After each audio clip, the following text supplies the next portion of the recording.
ദിവ്യാത്മാക്കൾക്കെല്ലാം വിനീതമായ നമസ്കാരം. ഹിരണ്യകശിപു പേരിനും പെരുമയ്ക്കും വേണ്ടി ഞാൻ മാത്രമാണ് ഭഗവാൻ എന്നെല്ലാം പറഞ്ഞ് ജനങ്ങളെ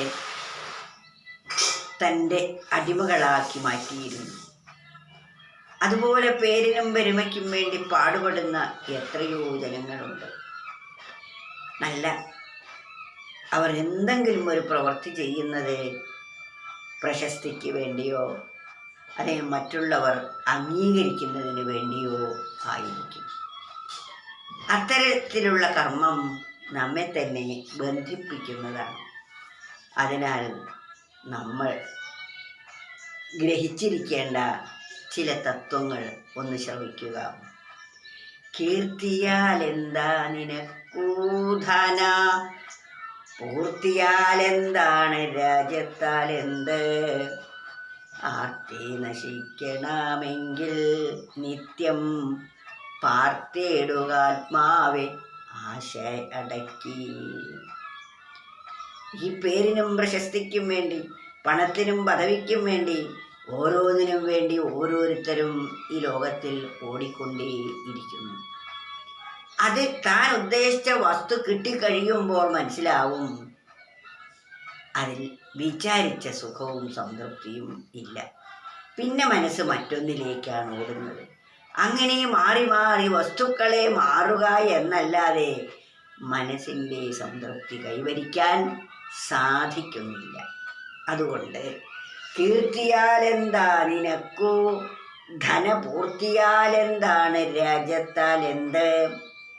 രാജ്യം കുറേ സ്വാധീനിച്ചു, കുറേ ഭൂമി തൻ്റേതാക്കി, പേരും പ്രശസ്തിയും ഉണ്ടായി.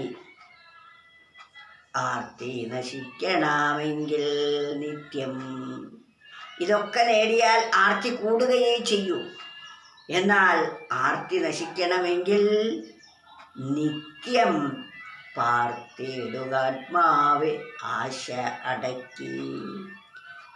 ആശയെല്ലാം ഉപേക്ഷിച്ച് ആത്മാവിനെ തന്നെ നമ്മൾ നിരന്തരം വിചാരം ചെയ്തുകൊണ്ടിരിക്കുമ്പോൾ ഈ കീർത്തി കൊണ്ടും ധനപൂർത്തി കൊണ്ടുമെല്ലാം കിട്ടുന്നതിനേക്കാൾ പരമമായ ആനന്ദവും സംതൃപ്തിയും സുഖവും സന്തോഷവും നമുക്ക് കൈവരിക്കാൻ കഴിയും.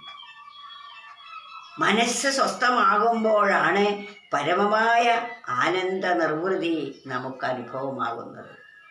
അത് നമ്മൾ തെറ്റിദ്ധരിച്ചിരിക്കുന്നു വസ്തുക്കളിലാണ് എന്ന്. കസ്തൂരിമാൻ എന്ന ഒരു ജീവി, അതിൻ്റെ നാഭിയിലാണ് അതിൻ്റെ കസ്തൂരി സുഗന്ധം വമിക്കുന്നത്.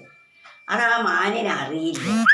എന്നിട്ട് ആ സുഗന്ധത്തിൽ ആകൃഷ്ടമായ മാൻ ആ സുഗന്ധം പുല്ലിലും കല്ലിലും മണ്ണിലും ചെടിയിലും എല്ലായിടത്തും തിരഞ്ഞു നോക്കുന്നു. അതിൽ ചെന്ന് വാസനിക്കുന്നു, അതിലില്ല.